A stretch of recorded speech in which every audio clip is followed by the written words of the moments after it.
If you close your eyes for a moment and let the noise of the world settle, you can almost feel it, that quiet ache of a country trying to decide what kind of place it wants to be.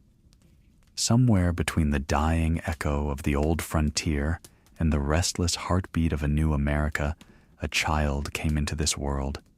The year was 1855, and the land was stitched together by conflict, hope, and contradictions so sharp you could cut your hands on them. That child was Dutch van der Linde. People like to say that legends are born special, touched by destiny or marked by the heavens. But Dutch's story didn't start with prophecy. It began the way most tragic stories do, with a boy trying to make sense of a country that didn't know how to take care of its own. His mother was a mystery, a woman draped in half-whispered rumors and memories too fragile to retell. His father, however, was a preacher of a different sort, a soldier in the Civil War who returned home not with glory, but with scars. He spoke about sacrifice, honor, the weight of duty, stories of blue coats, gray coats, and men who bled into the dirt hoping the world might change because of it. Dutch listened to those stories like scripture. He admired his father, absorbed every word. And then war took the man from him. The moment Dutch lost his father, something inside him fractured. Not violently, not all at once. More like a hairline crack spreading slowly across glass until one day the whole pane gives way. He saw the country for what it was, a place where the poor buried their dead while the powerful counted profits. A place where men who celebrated freedom penned laws to choke it. A place where survival often meant deciding who deserved mercy and who didn't. Dutch didn't grow up wanting to be an outlaw. He grew up wanting the world to make sense. And when it didn't, he decided he would rewrite the rules himself. He found escape in books, dog-eared pages full of thinkers who dreamed of wild lands untouched by governments or greed. He clung to the ideas of philosophers like Evelyn Miller, who painted the frontier as a sacred last refuge, a place where men could breathe without permission. Those books didn't just entertain him, they built him. They fed a belief so seductive, so intoxicating, that it would carry Dutch across decades, that freedom wasn't something granted, it was something taken. By his 20s, Dutch walked into a room like he owned the air in it. He had the kind of charisma that didn't just draw people in, it rearranged them. Conversations bent around him. Doubts melted under the heat of his words. He could turn a robbery into a sermon and a campfire into a congress. And then, he met someone who matched him, Hosea Matthews. Older, sharper, a man whose life was a collection of close calls and well-executed cons. Where Dutch ran hot, Hosea stayed cool. Where Dutch dreamed, Hosea calculated. Dutch was the fire, Hosea was the flint. From the first moment they met, something clicked. Two men recognizing in each other the pieces they'd been missing. They weren't brothers by blood, but they were brothers in every way that mattered. Their partnership began with small-time schemes, fake miracle tonics, rigged card tables, stagecoaches stripped clean with grace and professionalism. But Dutch insisted, always insisted, that they follow a code. They never stole from the poor, never harmed the innocent, never killed unless they had no choice. They weren't thieves, Dutch said. They were corrections officers, balancing the scales of a rigged society.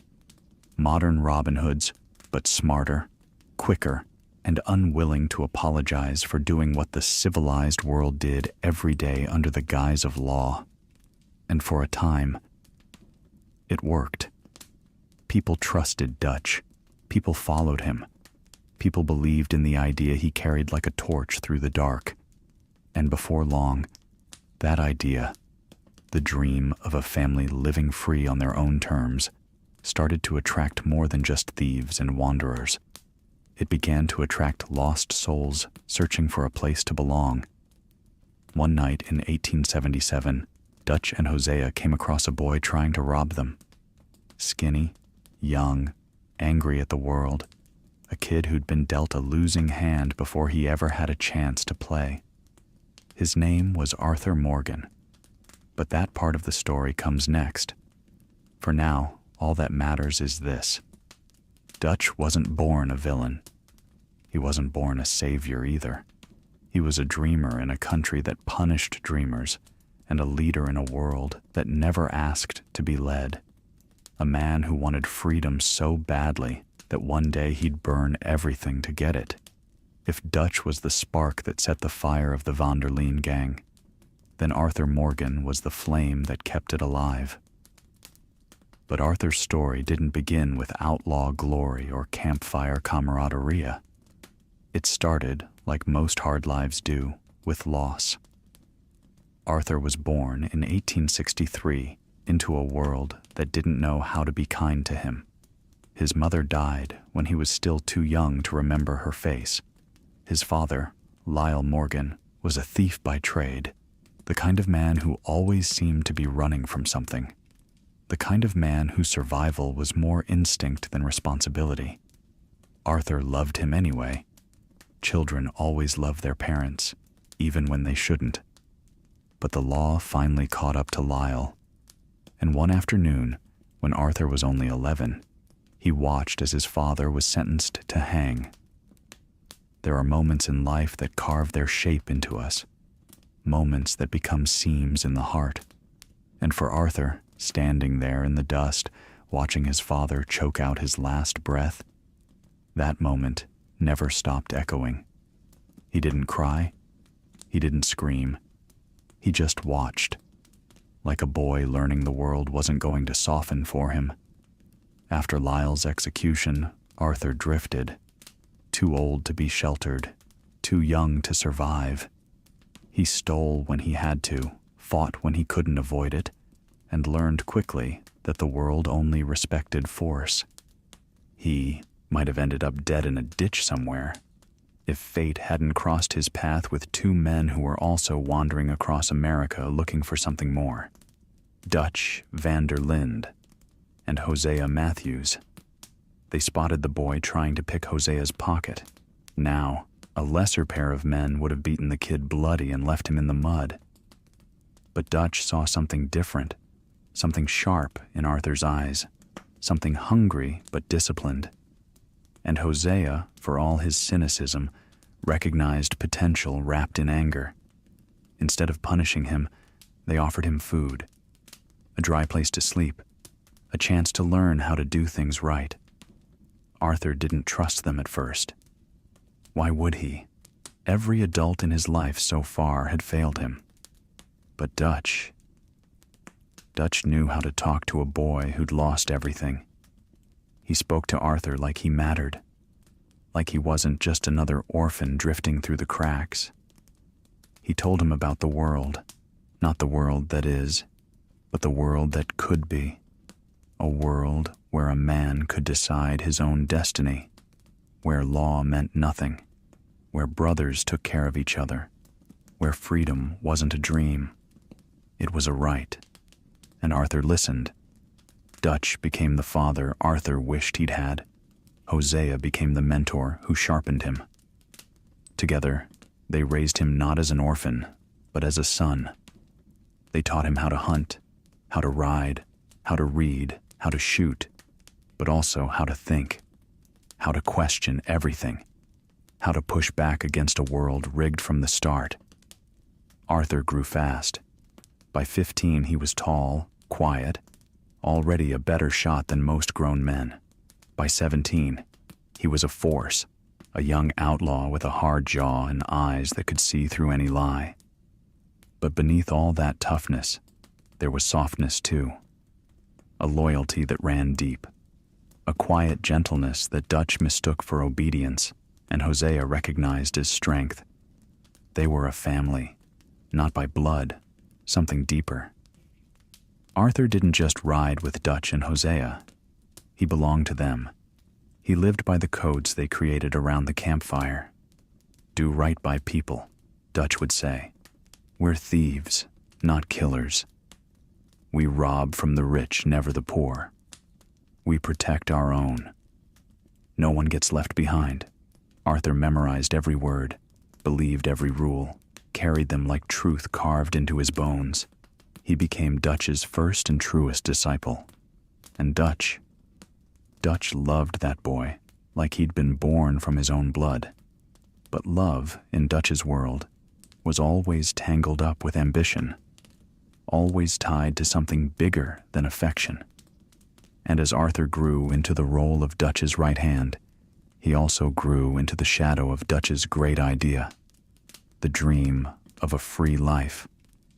A life where the Van der Linde gang wasn't a gang, but a movement, a symbol, a family standing against the tide of a country choking on rules and fences.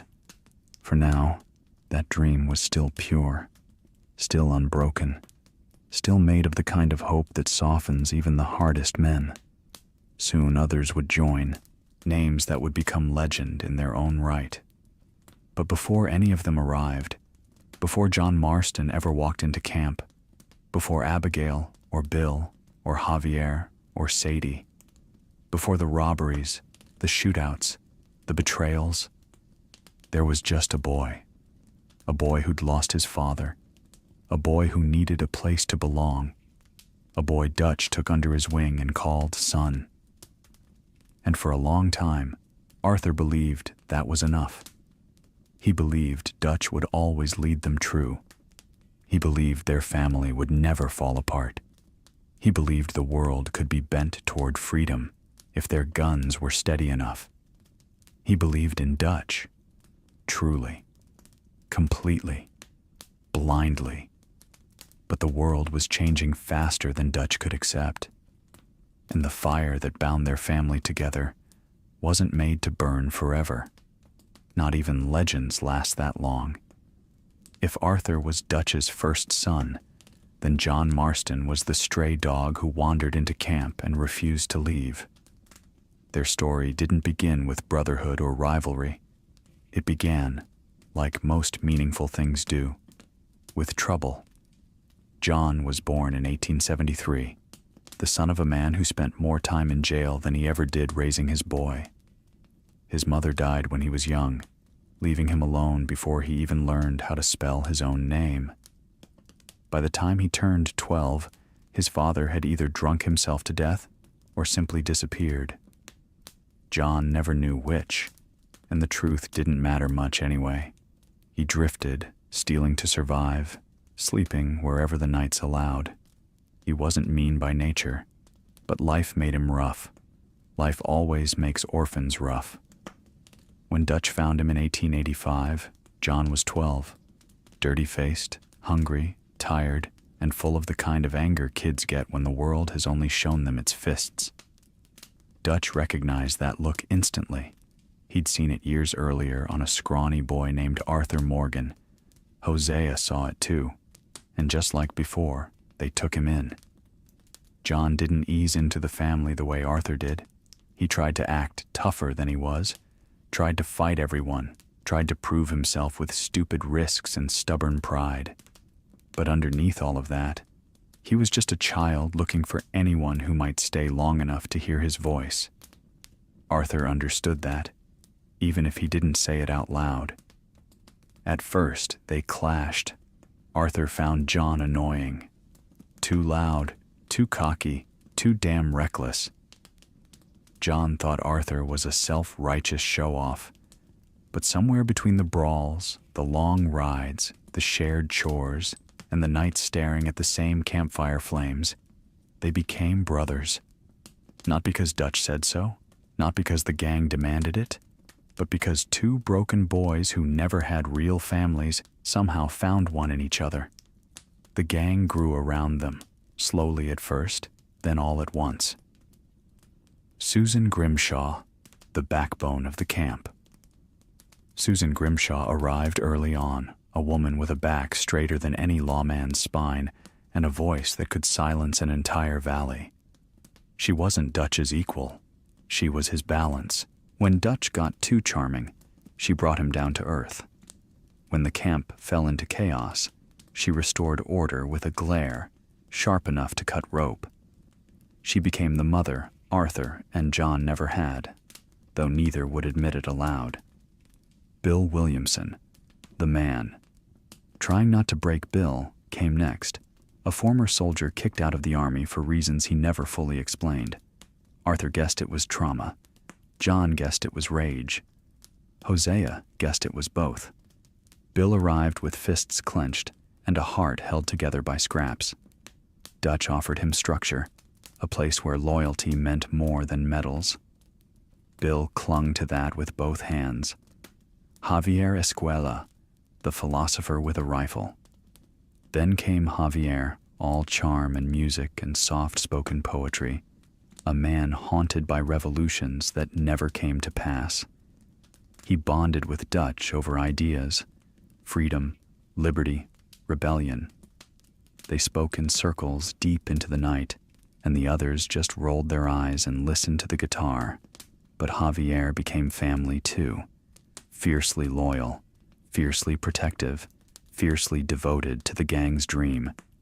Each new member became another thread. Every addition changed the gang, made it larger, louder, more complicated. But the core remained the same. Dutch, Hosea, Arthur, John.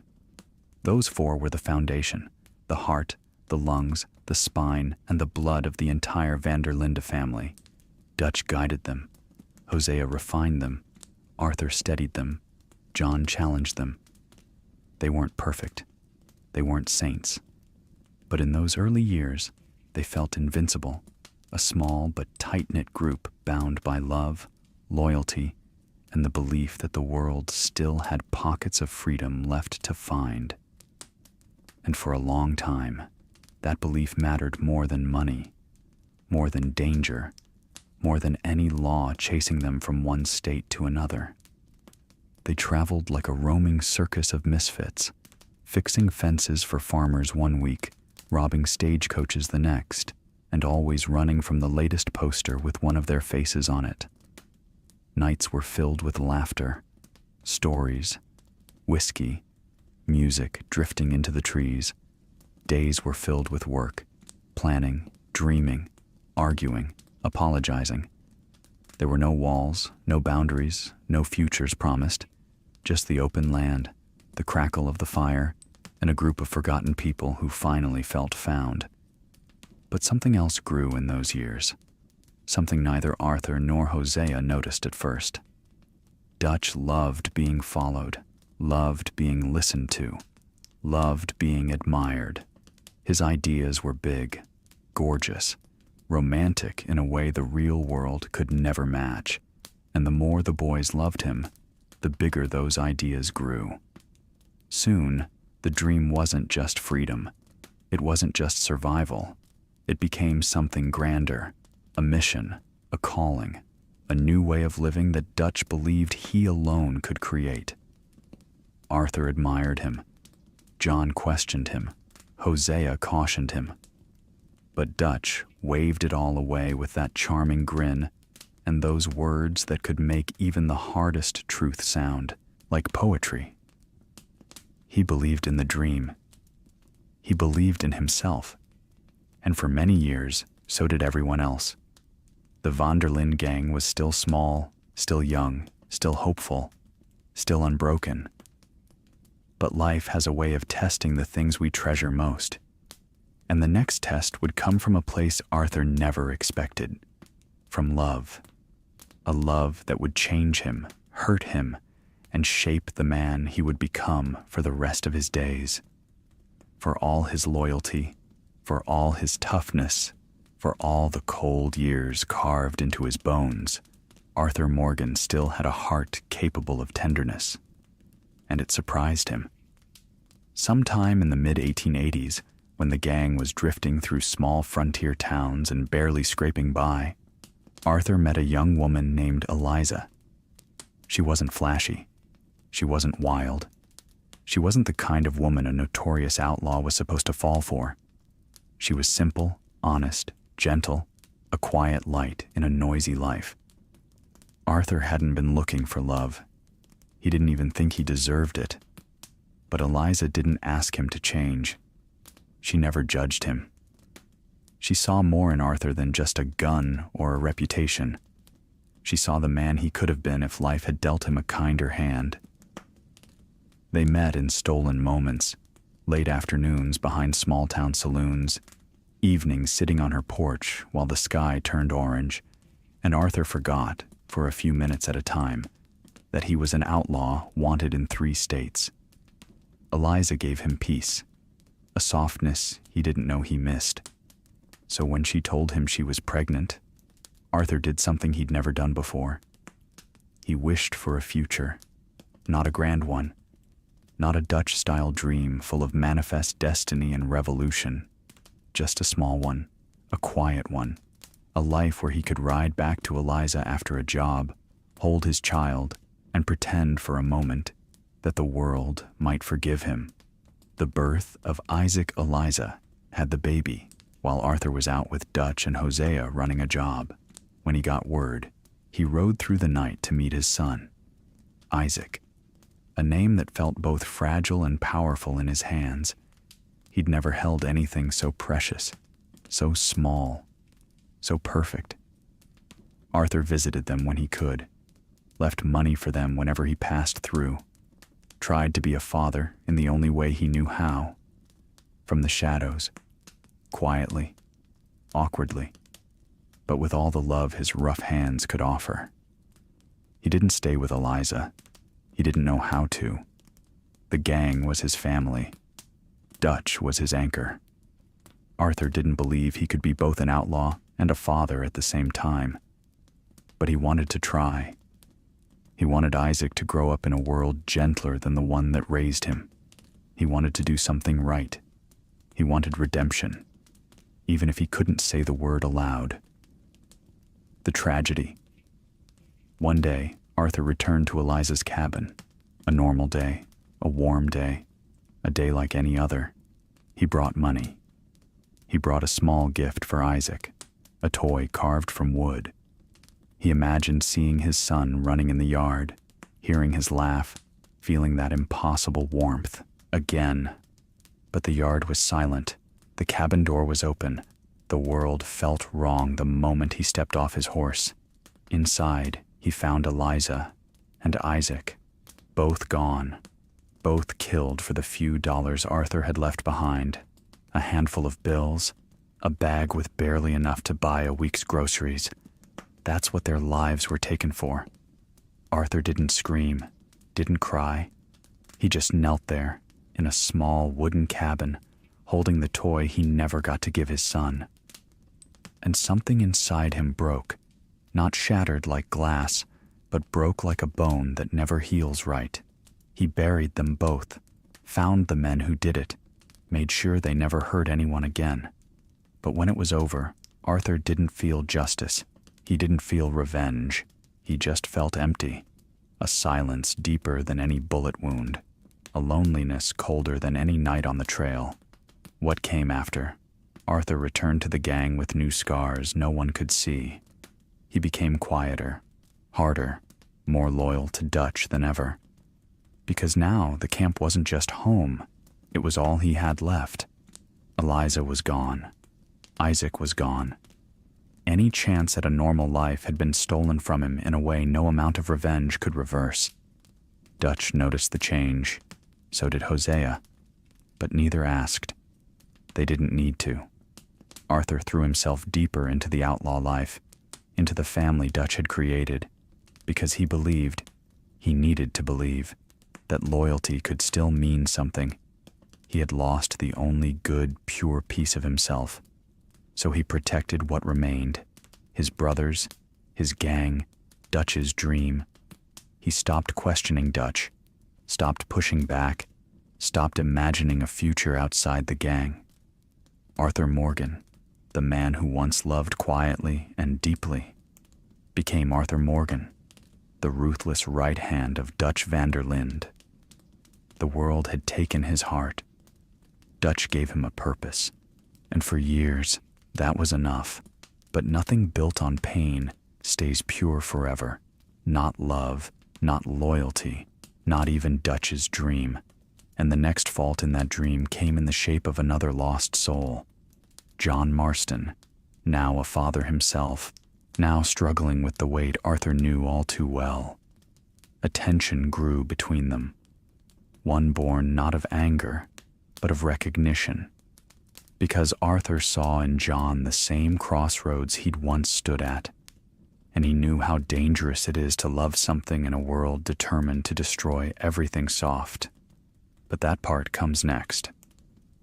By the time the 1890s rolled in, the Van der Linde gang had begun to resemble something far more complicated than a band of outlaws on the run.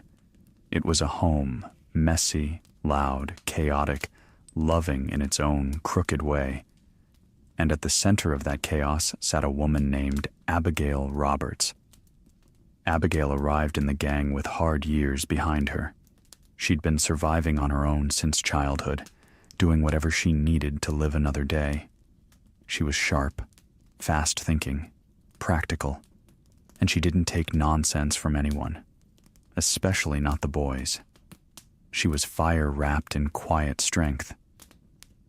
And the moment she joined the camp, she saw something in John Marston that few people had ever bothered to notice. Not the outlaw, not the attitude, but the boy underneath. The boy who had grown up angry and alone. The boy who wanted to be loved, but didn't know how to say it. John and Abigail didn't have a fairy tale romance. They weren't destined or poetic or gentle. Their relationship was loud, complicated, stitched together with arguments, apologies, passion, hurt, forgiveness, and stubborn persistence.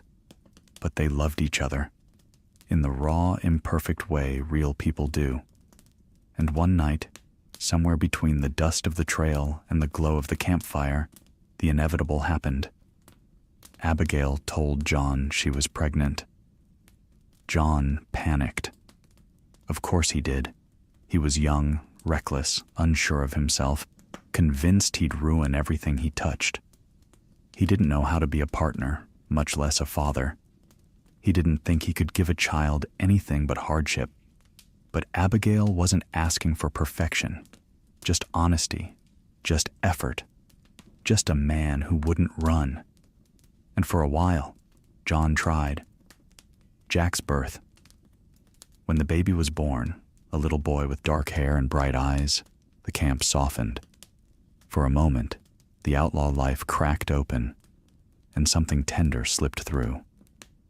They named him John Jack Marston Jr., and even though the world was no place for a child, everyone in the gang adored him.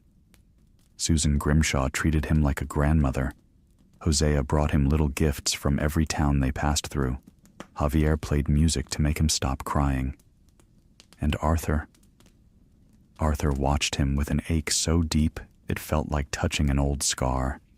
He saw Isaac in that boy, the softness, the innocence, the possibility.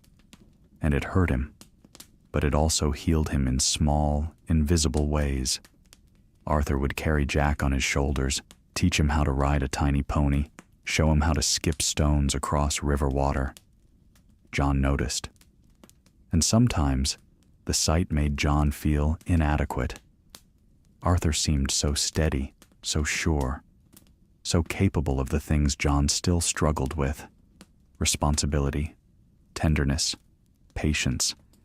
And for a while, things were good. The gang laughed more, argued less, felt more like a family. Even Dutch, with all his grand dreams and grander speeches, seemed gentler with a baby around. But real life never stays soft for long, especially not for outlaws. John leaves. Jack was about a year old when John did the thing Arthur never forgave him for. He disappeared. No note, no explanation, no goodbye. Weeks passed, then months. Abigail held Jack alone every night, eyes burning with frustration and heartbreak. She asked Hosea for comfort, Susan for guidance, Dutch for help, but the person she needed most was nowhere to be found. And every night, Arthur watched this unfold with a fury that simmered deeper than the others could see. Arthur wasn't angry the way Bill or Javier were. He wasn't angry because John broke some outlaw code or camp rule. Arthur was angry because he understood. He'd lived that abandonment. He'd watched his own father choose the world over him. He'd buried a child who never got a chance. And now Jack, sweet, smiling Jack, was living the same wound. So Arthur stepped in. He carried Jack, fed him, read to him with a gentle voice he didn't know he still had, helped Abigail gather supplies, rocked the baby to sleep, checked on her when she cried quietly beside the fire. Arthur never claimed the role, never said the words, never admitted what it meant to him. But in all the ways that mattered, Arthur became Jack's father when John wasn't there. And it changed Arthur, deepened him, softened him in the corners Dutch had been hardening for years. But Dutch saw it differently. Dutch saw John's absence as a test, a moment for the young man to find himself, a moment where Arthur's anger felt like a challenge to Dutch's leadership. Dutch always needed to be the one shaping the men under his wing. He couldn't afford to lose John, not to fear, not to irresponsibility, and especially not to Arthur's quiet influence. So when John finally returned, months older in the eyes, quieter in the voice, ashamed in ways he tried to hide, Dutch welcomed him back with open arms. "People stray," Dutch said. "Family forgives." Arthur didn't forgive. Not then, not truly ever. But he didn't say a word. Not when John apologized. Not when Abigail begged Arthur to give John a chance. Not when Jack clung to John like he was afraid he'd vanish again. Arthur stayed silent because he recognized the shape of John's failure too well. Because deep down, Arthur wished he himself had been given a second chance with Isaac. What this did to the gang. John's disappearance left fractures no amount of time could fully repair. Abigail loved John, but she trusted Arthur. Dutch forgave John, but he noticed Arthur's resentment. Arthur cared for Jack, but he held onto his grief. Jack loved everyone, unaware of the emotional storm around him. And for the first time, Arthur began to see the limits of Dutch's philosophy, the limits of forgiveness, the limits of brotherhood, the limits of a world where outlaws pretend they're a family. A real family needs honesty, balance, responsibility. Dutch's family only needed obedience. Arthur wouldn't understand that fully until years later. But the seed was planted here, in the shadow of John's abandonment and the quiet grief of a child Arthur couldn't save. The gang moved on. Life continued. New dangers appeared. New members arrived. But the crack in the foundation, it stayed. And soon, a storm named Micah Bell would tear that crack wide open. By the mid-1890s, something strange was happening across America. Something Arthur felt in his bones long before he understood it. The world was shrinking. Railroads stretched like metal veins across the country. Telegraph wires hummed with messages, traveling faster than horses could gallop. Lawmen no longer came in twos or threes. They came in organized waves backed by government money and polished badges. The frontier, the mythic promise of endless open land, was dying. A new America was being written, one fenced, numbered, cataloged, and owned. And outlaws like the Van der Linde gang? They were ghosts waiting to be buried. Dutch sensed it. He was too smart not to. He saw the closing of the West as an insult, as if the entire country had conspired to suffocate his dream. Dutch had always talked about freedom like it was a flame he carried in his chest. But now that flame crackled with something harsher, something desperate. He spoke more loudly. He schemed more boldly. He gambled more recklessly. Hosea noticed it first. Arthur felt it next. John sensed it too, though he said little. But Dutch brushed their concerns aside with that familiar grin, the one that used to inspire hope, but now carried a shadow behind it. "We just need one more score," he'd say. "One more, and we'll be free. I promise you." Arthur had heard "one more score" so many times that the words had lost their shape. But he still believed, because belief was all he had left. The Pinkertons' rise. The Pinkerton Detective Agency was growing fast, a private army hiding behind the word detective. They were organized, funded, relentless. They didn't chase justice. They chased payrolls. And gangs like Dutch's were becoming more trouble than profit. Rumors spread through saloons and camps. The government wanted to clean the frontier. The Pinkertons were being paid to wipe out anyone who didn't fit into the new America. Names like Milton and Ross were whispered with dread. Men who took pleasure in breaking things that refused to bend. The Van der Linde gang had always been good at disappearing, but the net was tightening. Towns had phones now. Banks hired extra guards. The Pinkertons could track a man across 6 states if they wanted to. The world was changing, fast, merciless, unstoppable. And Dutch, who once thrived on change, now found himself cornered by it. Dutch begins to shift. The Dutch of the early years, the philosopher, the rebel, the charming leader, was slowly fading. In his place grew a man harder, colder, more convinced than ever that the world had wronged him. He spoke less about freedom and more about survival, less about fairness and more about revenge, less about dreams and more about enemies. Hosea kept trying to pull him back. Arthur tried too, without realizing he was doing it. But Dutch only listened when he wanted to, and more, he didn't want to. He couldn't accept that the world no longer had room for men like him. And into that vulnerable, shifting moment rode a man who would change everything. Micah Bell, the snake in the snow. Micah Bell arrived the way poison enters a bloodstream, quickly, quietly, and without immediate pain. He came, in 1898, riding alone into a storm with a grin that never reached his eyes. He claimed he'd been running from a bad shootout in another state, claimed he'd heard Dutch was the man to follow, claimed he wanted a family. Micah was everything dangerous wrapped in an outlaw's coat. Smart, impatient, ruthless, and willing to do anything to get ahead. Where most saw Dutch's charm, Micah saw his weaknesses. Where others admired Dutch's leadership, Micah admired his ego. And Dutch saw in Micah the version of himself he thought he needed to be now. Harder, less moral, less hesitant, less principled. Arthur felt wrong about Micah the moment he laid eyes on him.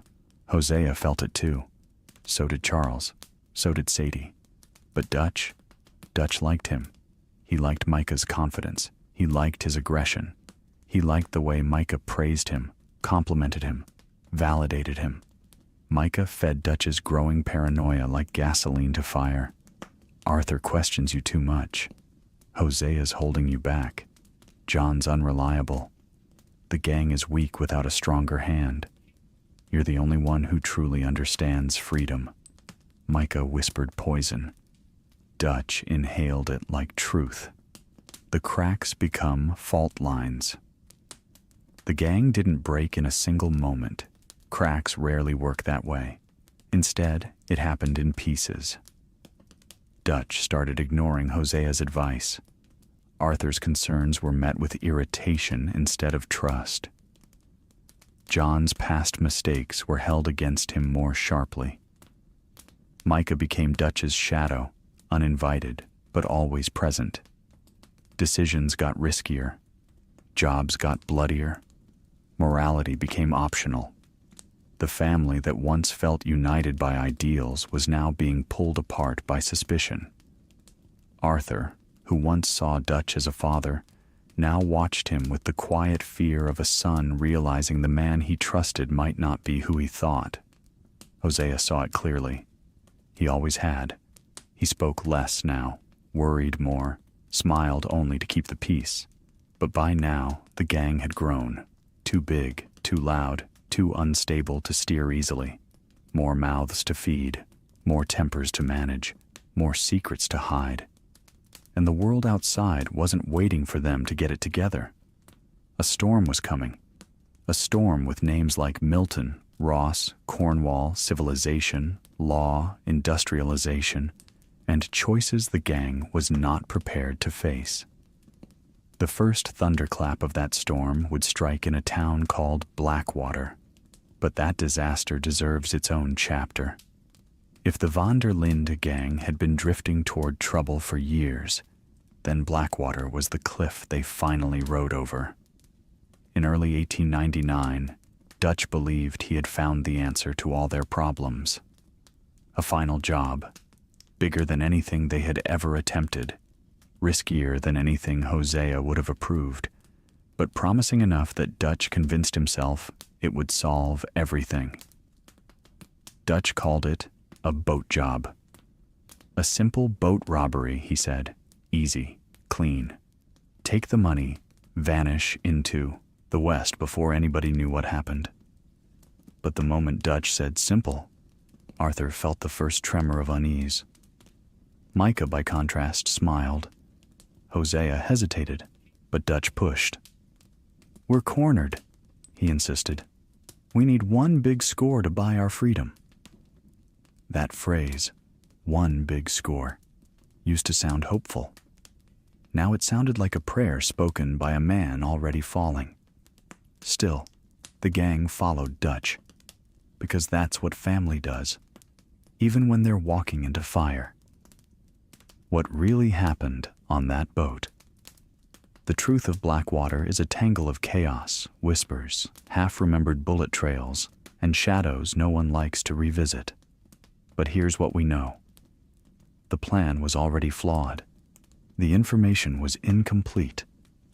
The Pinkertons were closer than Dutch realized, and Micah had his hands in too many parts of the scheme, whispering in Dutch's ear at the worst possible moments. On the docks of Blackwater, with the river fog rolling thick and lanterns glowing in the night, the gang made their move. It should have been quick. It should have been controlled. It should have been a robbery like any other. In and out. No unnecessary bloodshed.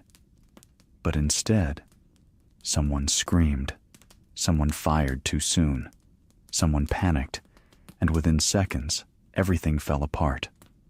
Gunshots tore through the dark. People ran in every direction. The boat shuddered under the weight of chaos. The Pinkertons arrived almost instantly, as if they'd been waiting for the gang to make a mistake.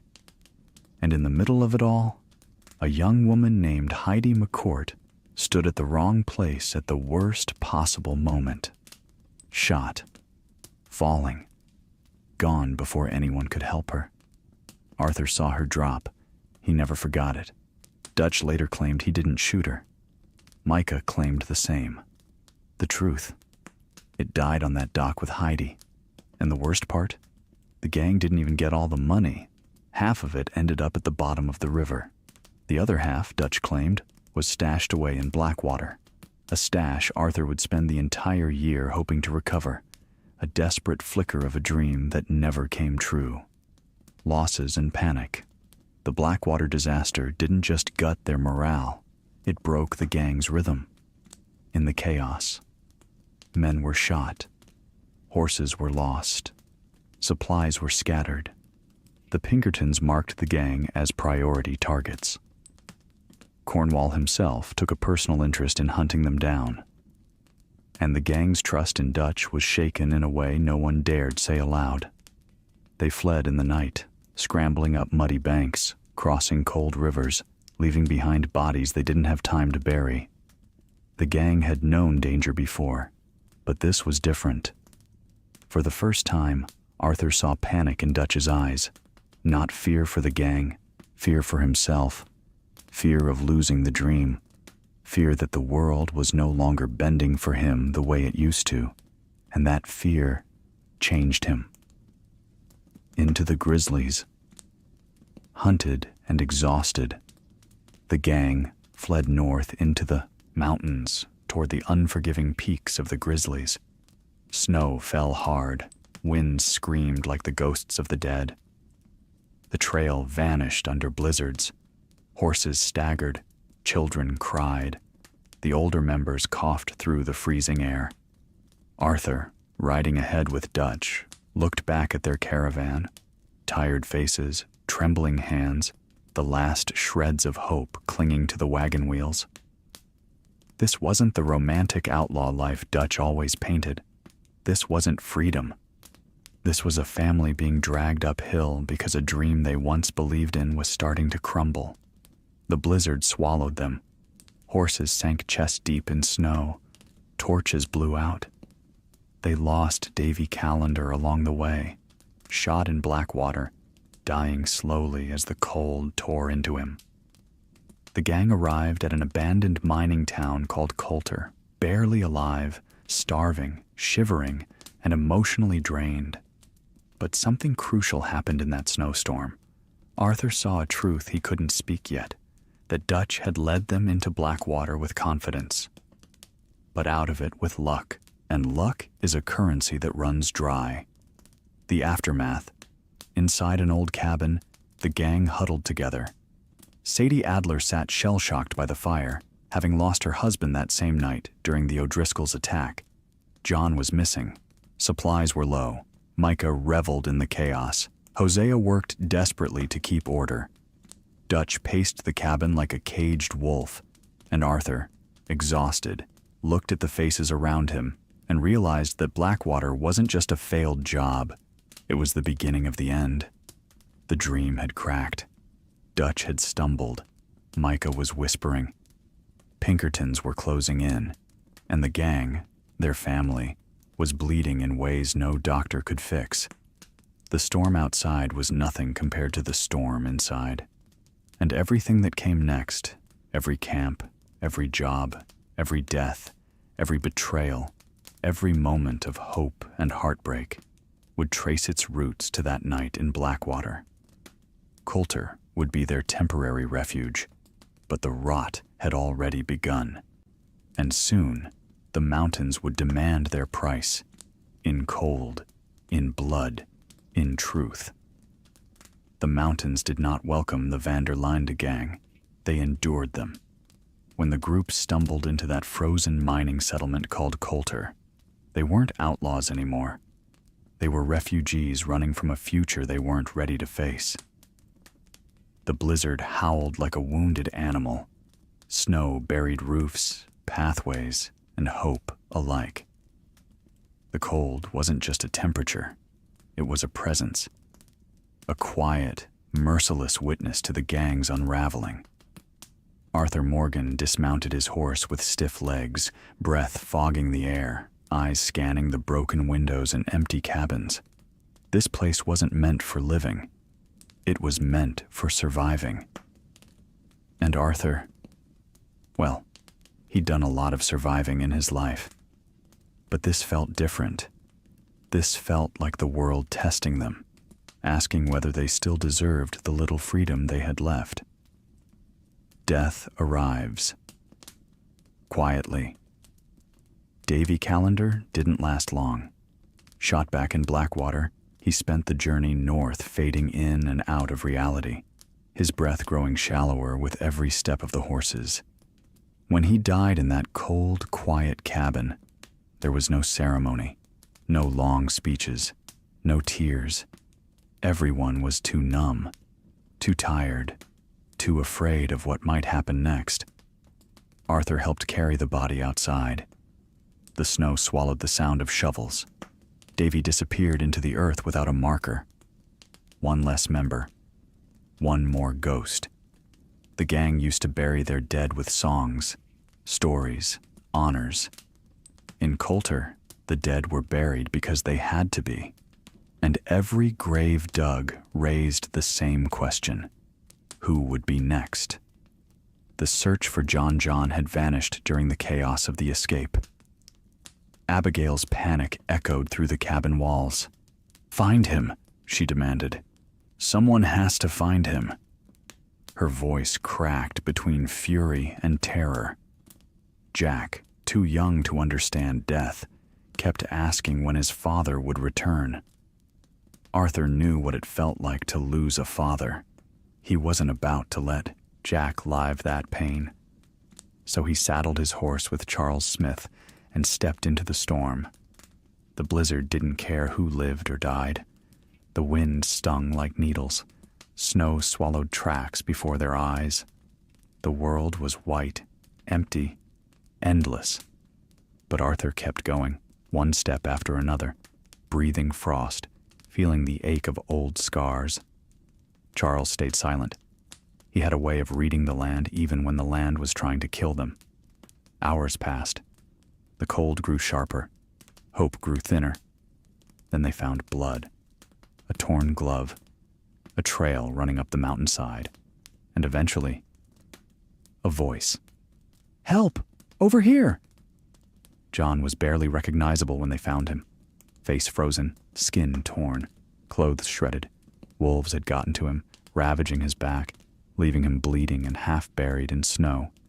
He was on his last breath when Arthur dragged him out of that ravine. Arthur slung John over his shoulder without hesitation, without anger, without judgment.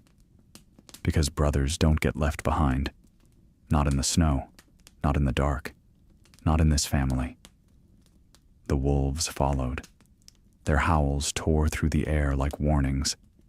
But Arthur and Charles pushed through them with bullets, fire, and raw determination. When they finally returned to camp, Abigail's eyes overflowed, not with joy, but with relief so deep it felt like breaking. "Thank you," she whispered. Arthur just nodded, quietly, the way he always did. No one knew it then. But this rescue created a debt in John that would echo into the epilogue of the entire story. The train job. With food dwindling and the storm refusing to break, Dutch insisted they couldn't wait out the winter like wounded animals. They needed money. They needed supplies. They needed a win to feel like themselves again. So Dutch planned a job, not a robbery of a small coach or a local store, a train. Leviticus Cornwall's train, wealthy industrialist, billionaire in everything but title, a man with more power than any gang could ever hope to outrun. Hosea hated the idea, quietly, softly, like a father trying to keep his son from falling off a cliff. But Dutch ignored him. "We need this," Dutch insisted.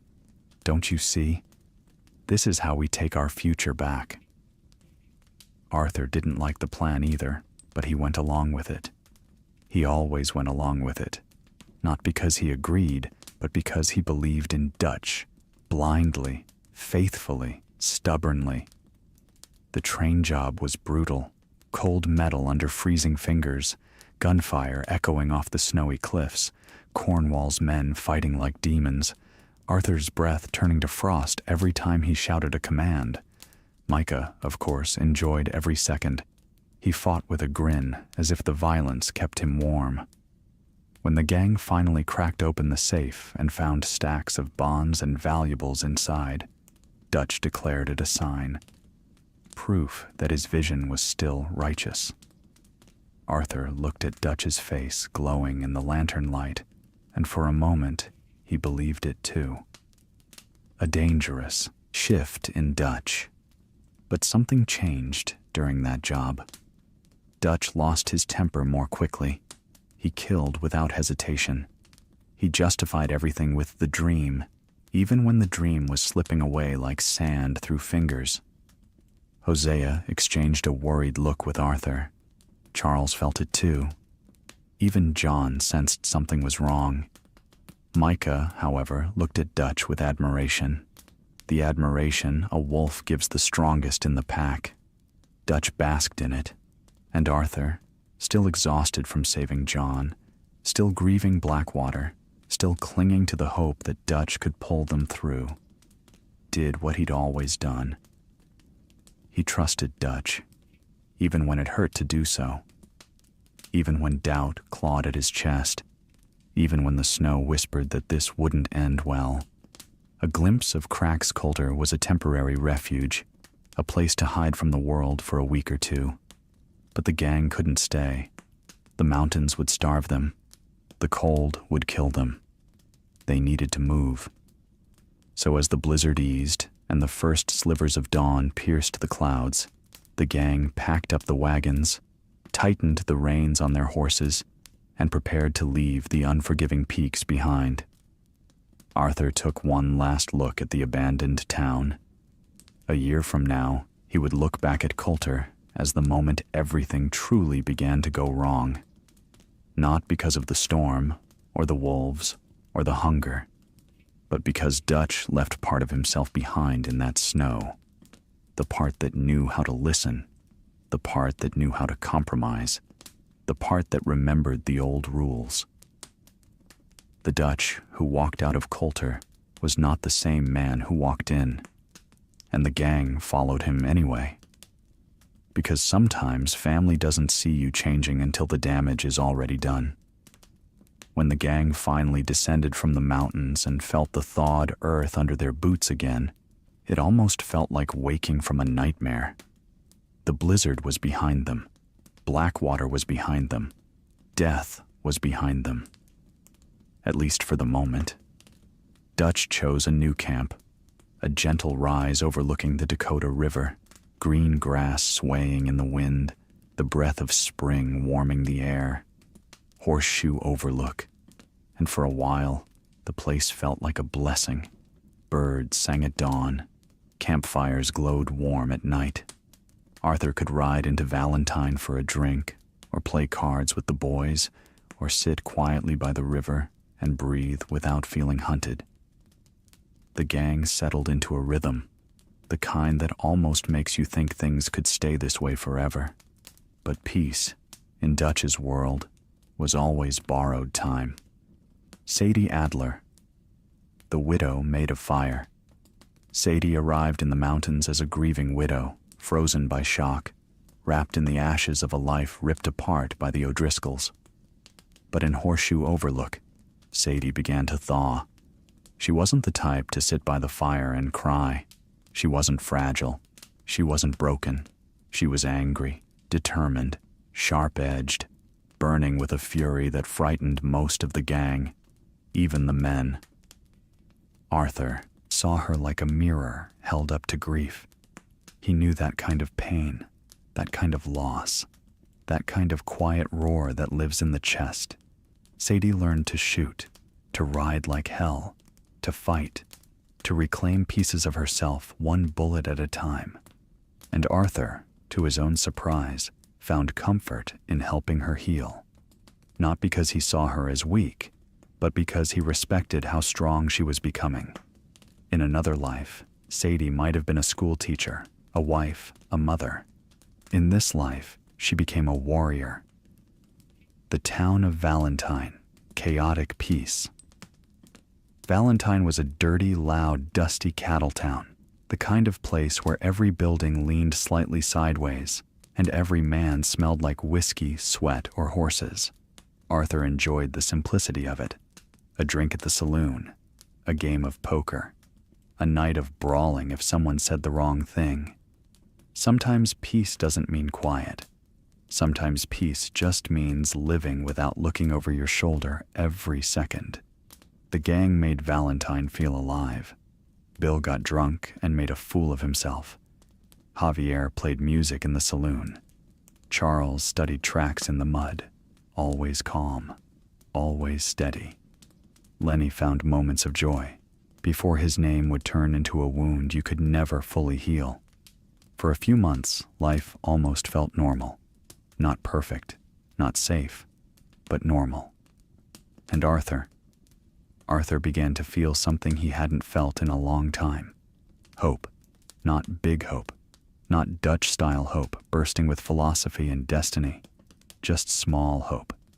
Hope that there were still days worth living. Leopold Strauss, The Quiet Rot. Of course, peace never lasted long in the van der Linde gang. Leopold Strauss, the Austrian loan shark with cold eyes and colder morals, began sending Arthur out to collect debts. Arthur hated it. He hated forcing hard-working people to hand over money they didn't have. He hated seeing poverty up close, faces tired and hungry, families desperate. The world was changing, and Strauss saw opportunity in suffering. Arthur saw nothing but shame. And one of those debts, one man in a small, run-down farm, would return later and shape Arthur's final months in ways he could never have imagined. But for now, Arthur tried to ignore the guilt by burying himself in other work, helping the women gather supplies, going hunting for meat, teaching Jack to fish by the riverbank. Those moments with Jack were some of the warmest Arthur ever knew. Sitting by calm water, watching Jack throw his line with clumsy enthusiasm, Arthur felt a tenderness he wasn't sure he deserved. Jack would look up at him with those big, curious eyes and ask questions about nature, about horses, about life. And Arthur answered every single one with the gentleness of a man trying not to break. In Jack, Arthur saw the child he lost, and in Arthur, Jack saw the father figure he quietly hoped John could be someday. Reverend Swanson, a man at war with himself. Reverend Swanson was a mess of contradictions, part preacher, part drunk, part ghost haunted by his own failures. Arthur found him passed out more often than not. But when Swanson was sober, even for 5 minutes, he'd speak with a kind of trembling wisdom that felt like revelation. He told Arthur once, "Son, there's 2 kinds of men in this world, those running from something and those running towards something. Most of us are both." Arthur didn't know it then, but that line would echo in his mind in the final chapters of his life. Mary, the love that could have saved him. Then there was Mary Linton, the soft ache lodged in Arthur's heart. When she reappeared in his life, Arthur felt time fold in on itself. She was the dream he never let himself have, the clean living future he thought he didn't deserve, the version of himself he'd lost long ago. Mary represented a crossroads, one that Arthur had already chosen away from when he committed himself fully to Dutch's world. Seeing her again hurt him in a way bullets never could. He would have given her everything if the world had been different, but the world wasn't different, and Arthur wasn't different, and Mary's life didn't have room for a man with blood on his hands. So Arthur walked away again, heart heavier, soul quieter, truth clearer. No matter how much he wanted it, peace wasn't for men like him. Dutch's cracks become shadows. At Horseshoe Overlook, Dutch seemed almost himself again, charming, calm, inspirational. But the darkness seated in Blackwater lingered behind his eyes. He was quicker to anger, quicker to dismiss Hosea, quicker to praise Micah, quicker to make promises bigger than the world could hold. Arthur noticed. He tried not to. But he noticed, and each time he brought up concerns, Dutch brushed him off with, "Have faith, Arthur. Just have a little faith." Arthur had given Dutch more faith than most men deserved. But faith is not an infinite resource. Hosea felt the tension too. He often pulled Arthur aside, spoke in low tones about caution, balance, the future. But Hosea was getting older, tired, and something in his voice hinted that he feared Dutch might never come back to the man he once was. A shadow in the trees. And then, in the middle of this fragile peace, Micah reappeared from a scouting trip with a glint in his eye Arthur didn't trust. He'd found opportunity. he claimed. Something big, something dangerous, something Dutch would love. Arthur felt the air tighten. Hosea rubbed his temples. Charles looked away. John muttered a curse under his breath. Because every time Micah had an idea, somebody ended up dead.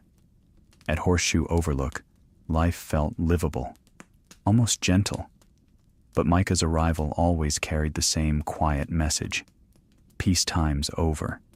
Get ready. And he was right. Because the next move, the next job, the next mistake would send the gang spiraling into chaos they would never escape. The Braithwaites, the Greys, Sean's death, Jack's kidnapping, the burning of a manor, Bronte in St. Denis. The wheel was about to turn, fast, violent, unforgiving. When the gang rode out of Horseshoe Overlook and headed south, there was a brief moment, a fragile, flickering moment, when it felt like maybe things would get better. The winter was behind them.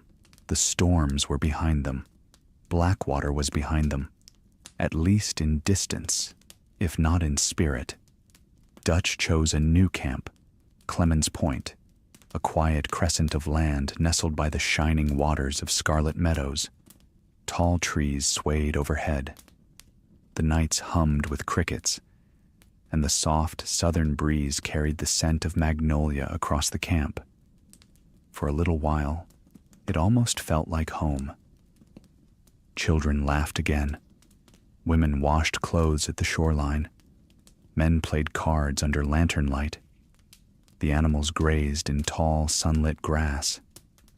Arthur even caught himself smiling more than once, taking slow rides through the pink sunsets and letting the world soften around him.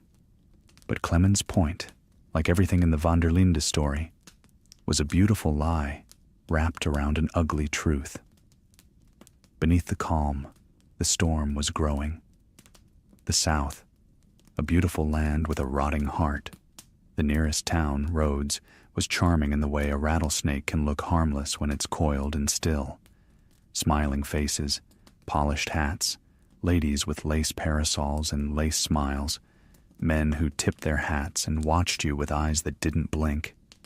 It was the kind of town where everyone pretended to be friendly while gripping the handle of a revolver just out of sight. Two families controlled everything. The Greys, old money, old corruption, old bitterness.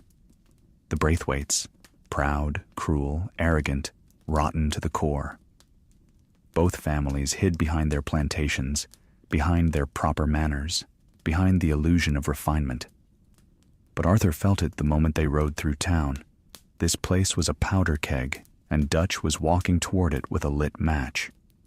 Dutch finds opportunity where others see danger. Dutch didn't see Rhodes the way Arthur or Hosea did. He saw possibility. He saw leverage. He saw a battlefield where he could outsmart two dying dynasties and walk away with the spoils. He believed he could manipulate the Greys and Braithwaites just like he had manipulated Pinkertons, sheriffs, drifters, and governors in years past. "We're gonna play these fools," Dutch said confidently, "and walk away richer than ever." Hosea frowned. Arthur's gut twisted. Even John muttered that it felt wrong.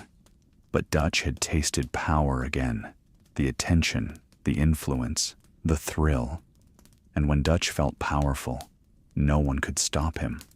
Molly's quiet collapse. While Dutch plotted and schemed, Molly O'Shea was quietly falling apart. She had come into the gang full of fire and romance, in love with Dutch's confidence and the way he lit up a room. But now, Dutch barely looked at her, barely spoke to her, barely acknowledged her existence. He had grand plans, grand speeches, grand crusades. Molly had silence. She watched him slip away day by day, watched Micah get closer, watched Arthur take on duties that used to be hers, watched Hosea lose influence. And every night, Molly sat by the fire, a shadow of the woman she once was, realizing that loving Dutch van der Linde was a slow and excruciating way to break your own heart. Hosea and Arthur, the last voices of reason. If Dutch was the head of the gang, Hosea and Arthur were the conscience. Two men who tried desperately to keep the dream grounded while Dutch floated higher into the clouds. And at Clemen's point, Hosea started to feel something he had never felt before. Exhaustion. Not physical, but spiritual. Late at night, Arthur would sit beside him by the lake, listening to the frogs croak and the soft hum of fireflies. Hosea would speak in low, heavy tones. "Dutch is losing his grip, son, and I'm afraid we might not be able to catch him this time." Arthur hated hearing it, hated even thinking it, but Hosea wasn't wrong. Dutch looked the same on the outside. Same smile, same swagger, same sermons about freedom, but inside, something was dimming. Something was cracking. Arthur felt it. John felt it. Charles felt it. Even Abigail, busy keeping Jack safe, felt the shift. The gang wasn't breaking yet, but the seams were loosening. Sean McGuire, the death that hit too hard. Sean was pure energy. A spark in human form. Always laughing, always joking, always turning danger into entertainment. His presence made the camp brighter, which made his death that much darker. During a supposed simple escort job, a sniper's bullet tore through the air and hit Sean square in the head. One moment he was smiling, the next he was crumpling to the ground, lifeless, eyes frozen in surprise. Arthur froze. Bill shouted. Javier ran. Everyone screamed his name. But Sean was gone before he hit the dirt. Back at camp, the gang gathered around the lanterns as Charles, with steady hands, covered Sean's body with a blanket. There was no loud mourning, just shock, tears that wouldn't fall yet. Pain held tight in chests too tired to express it. Dutch gave a speech, a grand, hopeful speech. But Arthur didn't hear it. He stared into the fire and realized that the world wasn't waiting for them to make mistakes anymore. The world was hunting them. Jack Marston, the kidnapping that tore the heart out of the gang. The brewing war between Greys and Braithwaites didn't stay quiet for long. Dutch pushed. Micah whispered. The gang played both sides, stealing bonds, sabotaging supply lines, and feeding lies to two families already drowning in hate. It was a con, a game, a manipulation, and the Braithwaites answered in the cruelest way possible. They took Jack. Little Jack. The boy Arthur had come to see as a second chance at love. The boy John regretted not being there for. The boy Abigail would tear the world apart to protect. Abigail's scream, the moment she realized Jack was gone, was a sound Arthur would remember for the rest of his life. John collapsed, hands shaking, mind unraveling. And Arthur, who had lost a son once already, felt something inside him snap. Dutch didn't think of Jack first. He thought of revenge. He thought of power. He thought of the insult, the challenge, the game. Mount up, was all Dutch said. But Arthur wasn't riding for Dutch this time. He was riding for Jack. Braithwaite Manor, the night they let the devil. And the assault on Braithwaite Manor was brutal, furious, a storm of fire and gunpowder tearing through a plantation soaked in arrogance. Bullets shattered windows, lanterns shattered on floors. Fire climbed the walls like hungry vines. Arthur led the charge, bellowing Jack's name, rage burning hotter than the flames behind him. They found Catherine Braithwaite, the venomous queen of that decaying dynasty, sitting like a spider in her web. Her lips curled as she delivered her final cruelty. We sold the boy to Angelo Bronte, a name that carried weight, danger, and a dark promise. Dutch's face hardened. Somewhere inside him, a piece of humanity snapped. He dragged Catherine outside, left her screaming, and tossed a lantern into the manor's heart. The house burned like a funeral pyre. Arthur watched the flames reflect in Dutch's eyes and felt unease knot his stomach. This wasn't righteous fury. This wasn't justice. This was something darker. St. Denis. The beginning of the end. With Jack still missing and roads behind them in flames and blood, the gang rode toward St. Denis, a sprawling monster of a city full of lights, noise, and ambition. A place where the world was changing faster than Dutch could accept. A place where Angelo Bronte waited with a smile full of teeth. A place where dreams went to die quietly in dark alleyways. Clemens Point had been a moment of calm, but St. Denis would be the moment everything finally broke. St. Denis was unlike anywhere the gang had ever been. Tall buildings, electric lights, factories that belched black smoke into the sky. Streetcars rattled down busy lanes. Telegraph wires hummed overhead. People moved through the streets like schools of fish, orderly, purposeful, oblivious.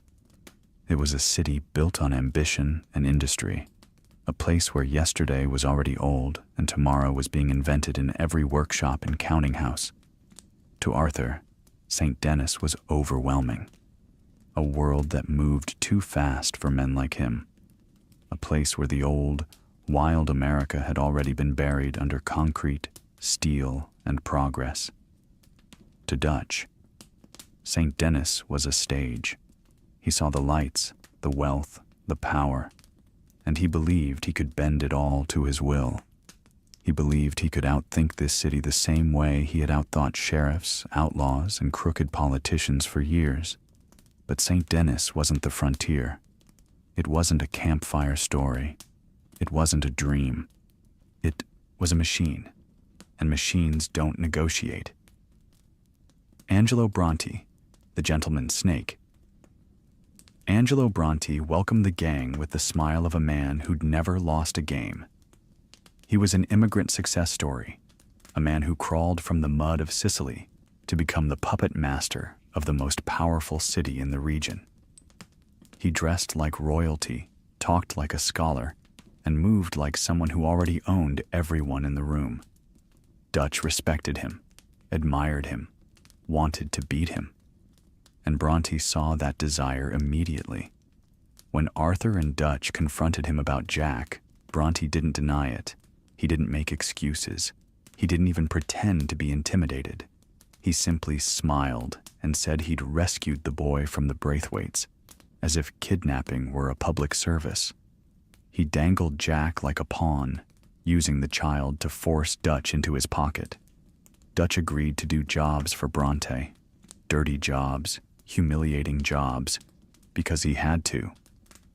Arthur watched Dutch bend, watched him obey, watched him become something he'd once called weak. Bronte sent them to chase tramps out of docks. He sent them to deal with grave robbers. He made Dutch kneel in ways Dutch had never knelt for any man. Arthur hated every second, but Dutch endured it, because Jack was alive, because freedom was still possible, because Dutch believed he could turn Bronte's manipulation back on him. Jack returns, but something breaks in Dutch.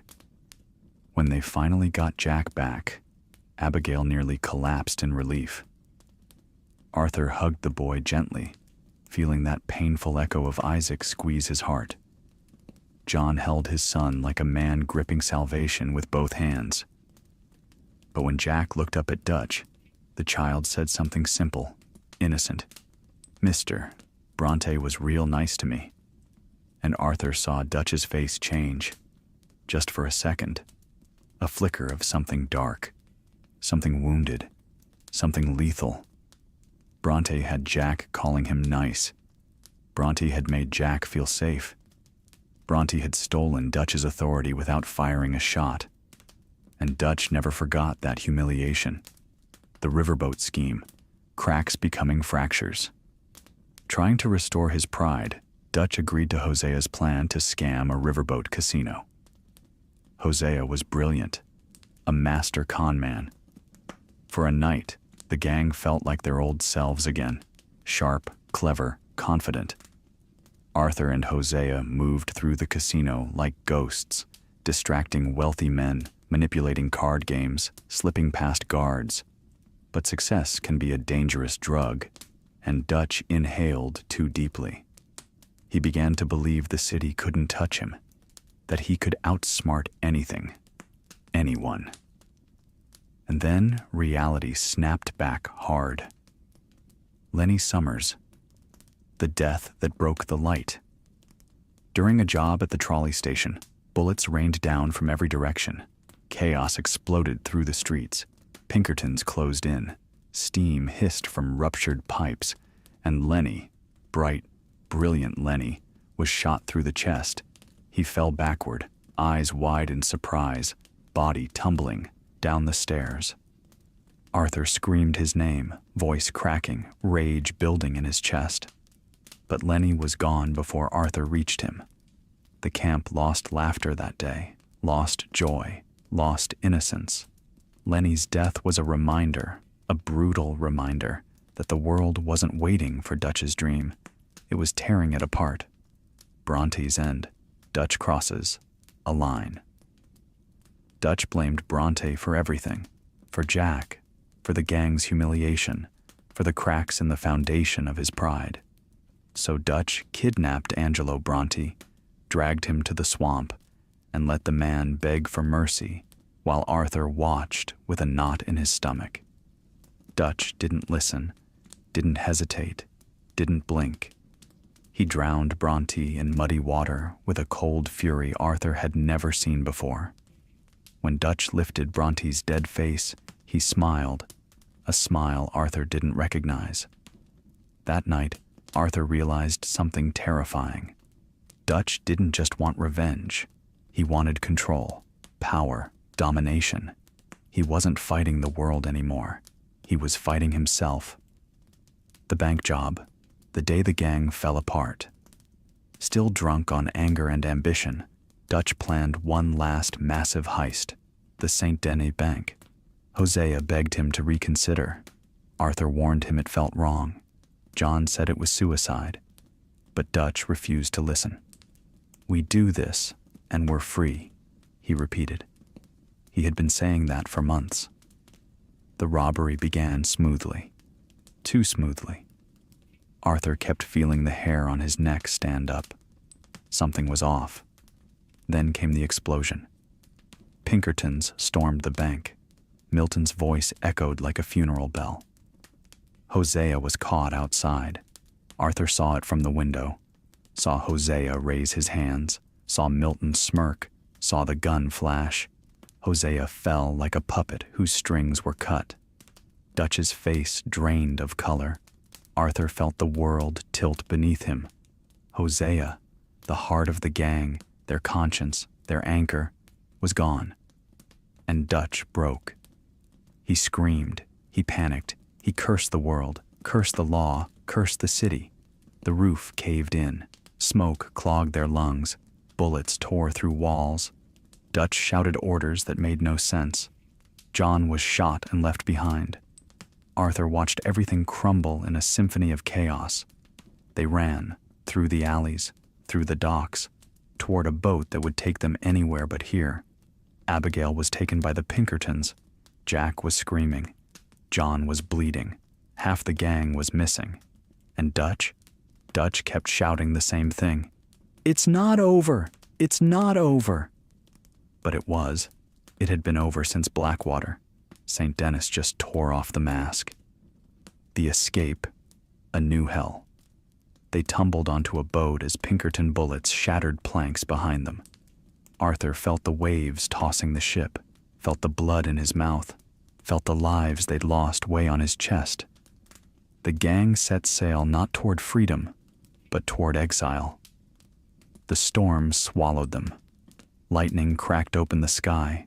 Waves slammed into the hull. The boat split apart like a broken dream. Arthur plunged into black water as the last pieces of St. Denis sank beneath the waves. He didn't know where they were going. He didn't know who had survived. He only knew one thing. Dutch's dream had drowned in St. Denis, and whatever washed ashore after this storm wouldn't be the same family that set sail. But destiny wasn't finished with them. The next chapter would take place on an island far from home, far from law, far from sanity. Guarma. Guarma, redemption, and the final ride. If you ever ask Arthur Morgan whether he believed in fate, he'd probably scoff, shake his head, and tell you he didn't have time for that kind of nonsense. But the truth, fate had been following that man for a long, long time. And you can see it clearly in the moment he woke up, washed ashore on a strange island, half dead, half drowned, half conscious, and completely unsure whether he was the only one left alive. Guarma. The island that shouldn't have been part of this story. Arthur opened his eyes to waves slapping the sand, palm trees bending in the wind, and a sky so bright it made his head pound. This wasn't America. This wasn't the frontier. This wasn't anything familiar. This was Guarma, an island soaked in heat, revolution, greed, and the sound of gunfire just over the next hill. And somehow, through a miracle or a cruel joke from the universe, a few others washed up beside him. Dutch, Micah, Bill, Javier, and a handful of survivors clinging to the shore like broken driftwood. The gang wasn't dead, not yet, but something had changed in Dutch the moment they hit that sand. Something deep, something final. On Guarma, Dutch stopped pretending to be the man he used to be, and Arthur started to realize that he'd been following a ghost for a long time. Dutch slips away now. Guarma wasn't just a tropical detour, it was a mirror, one that showed everyone who Dutch really was beneath all that charm and philosophy.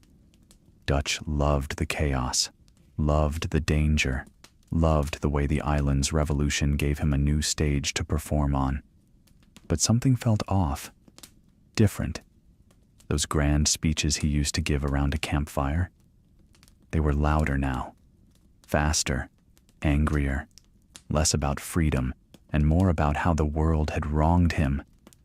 He looked at Arthur differently, with irritation, with suspicion, with a kind of paranoia that made Arthur's stomach tighten.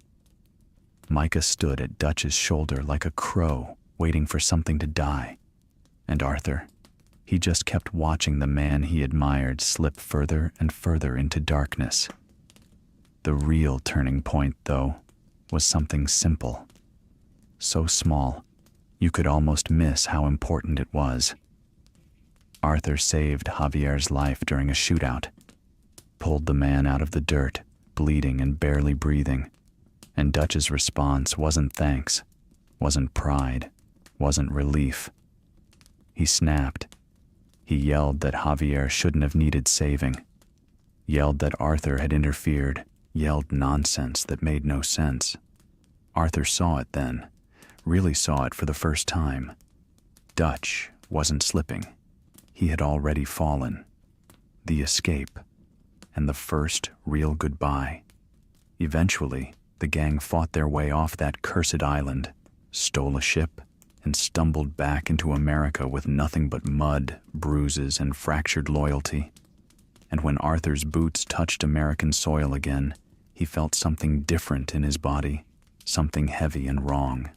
A sickness, a cold deep in his bones, a cough that wouldn't leave him alone. He didn't know it yet, but that sickness would define the rest of his story. Arthur's illness, the quiet weight. It didn't happen with a dramatic collapse. It didn't arrive with some tragic music playing behind him. It started with a cough, just a cough, one he brushed off, one everyone brushed off, but it grew sharper, harsher, harder to hide. Arthur was a big man, strong as a mountain, tough enough to take punches that would have knocked out most folks.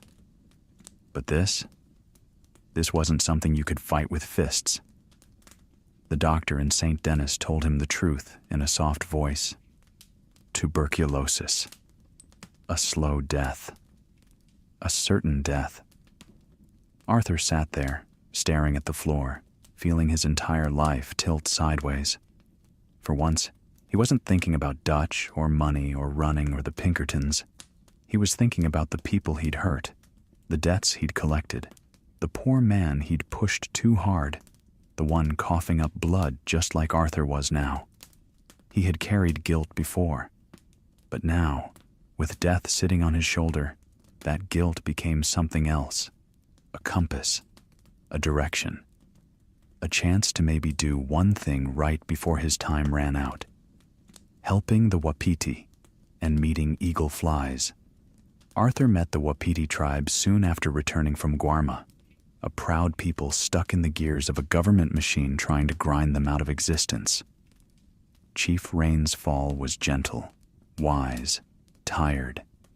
Eagle Flies, his son, was all fury and fire, ready to fight the world with nothing but anger and youth.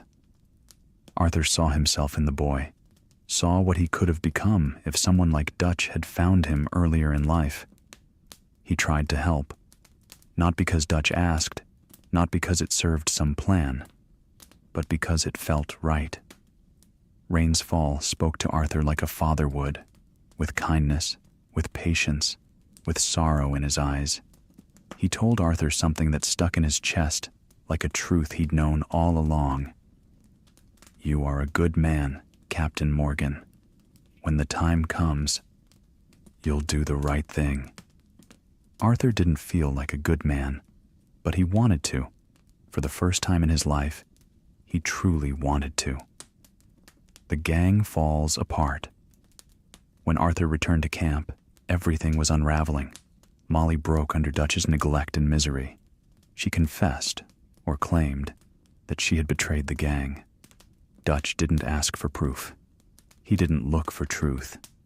He just let her die. Susan Grimshaw pulled the trigger. Dutch walked away. Arthur stared at the man he had called father and felt a coldness in his chest that had nothing to do with tuberculosis. Micah whispered lies day and night. Dutch listened to him like a prophet. John was imprisoned. Abigail was kidnapped. Tilly was terrified. Karen was drinking herself into oblivion. The family wasn't just falling apart. It had already fallen. Agent Milton, the name that ends things. Milton hunted Arthur like a man with something to prove and something to enjoy. He targeted Abigail, took her hostage, threatened Jack, used John as bait, dragged the gang through hell one hostage at a time. Arthur and Sadie broke Abigail out, and that's the moment Milton made his mistake. He thought Arthur was weak. He thought the illness made him vulnerable. He didn't understand that a dying man with nothing left to lose is the most dangerous thing in the world. Arthur killed Milton, freed Abigail, learned the final truth. Micah had been an informant since before Guarma, since before Clemens Point, maybe even before Blackwater. Arthur felt the betrayal shake him to his core. Dutch, Micah, everything he had believed in was built on a rotten foundation. The final ride. With his lungs burning and his strength fading, Arthur mounted his horse one last time. The sun was setting over the ridge, painting the sky with gold, and for the first time in months, Arthur didn't feel fear. He felt clarity. He had one mission left: save John. Get him out. Give him a chance at the future Arthur could never have. He fought through Pinkertons, through Micah's lies, through Dutch's collapse, through his own failing body. And then came the mountain, the final climb, the place where everything had to end. Dutch stood there, torn between Arthur and Micah, between truth and poison. Arthur begged him, "I gave you everything I had. I did everything right." But Dutch didn't save him, didn't choose him, didn't even speak. Micah snarled. Arthur gasped for air. The sun rose over the horizon, and depending on how Arthur lived his life, he either died fighting or died looking at the sunrise, thinking not of Dutch, not of Micah, not of the dream, but of the people he had finally tried to save, of Jack, of Abigail, of John. He died with peace in his chest and redemption in his hands. The epilogue, John Marston, finishes the story. John survived. He built a ranch, married Abigail, raised Jack, tried to become the man Arthur believed he could be. But the government wouldn't leave him alone. Edgar Ross hunted him like an animal. And eventually, on a quiet day at a barn, John Marston was murdered, shot down by dozens of rifles because he dared to escape the life they wanted to chain him to. Jack buried him. Abigail died soon after. And Jack, sweet, quiet Jack, he picked up a gun and hunted Edgar Ross down by the water. When Ross fell, Jack didn't smile, didn't laugh, didn't celebrate. He just stood there, alone, holding a revolver and the last remnants of a family destroyed by a world that couldn't stand to see outlaws turn good. The story ends where it began, in grief, in loss, in struggle, but also in something else, choice. Arthur Morgan didn't make it to old age. He didn't get a peaceful life. He didn't get forgiveness from the world. But he found something far more powerful before he died. He learned who he truly was. And in the end, he chose kindness. He chose sacrifice. He chose to break the cycle that Dutch had dragged him into as a boy. Arthur died an outlaw, but he lived his final hours as a good man. And that is the legacy he left behind. And that's the story. A story about a gang that wanted freedom, a leader who couldn't let go of his own reflection, a family stitched together by hardship, and a man who spent his whole life believing he wasn't worth saving until the very end proved otherwise. Arthur Morgan never asked to be a hero. He never thought he was one. He lived most of his years with blood on his hands and Dutch's voice in his ear. He rode across the frontier believing loyalty was the only compass a man needed. And for a long time it was. But people change. Dreams change. And sometimes the world forces you to decide who you really are when nobody's looking. Arthur didn't get a second life, didn't get a quiet ranch, didn't get to grow old next to the people he loved. But he did something far greater. He chose the right thing at the moment it mattered most. He chose to save a family even when he couldn't save himself. He chose to stand up to a man he once called father. He chose to break a cycle that ruined everyone before him. He chose honesty, mercy, and grace with only a few breaths left. Not everyone gets to choose their ending. Arthur did. And maybe that's why his story stays with us. Why his name feels like a whisper carried on the wind. Why his last ride still echoes through the hills of New Hanover like a prayer. In the quiet moments, when the world feels heavy and everything around you seems to be moving too fast, remember this. Even a man who spent most of his life running can still find a way to stop and face the sun. Maybe that's the lesson. Maybe that's the whole point. Out here on the trail of Red Dead Redemption, the end isn't about death. It's about clarity. It's about choosing who you want to be while there's still time to choose it.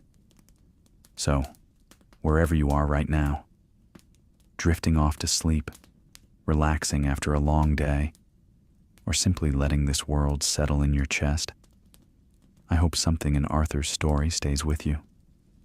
Something small, something true, something that reminds you that redemption is never out of reach, not for any of us. Rest easy now, and may your next sunrise be gentler than his last.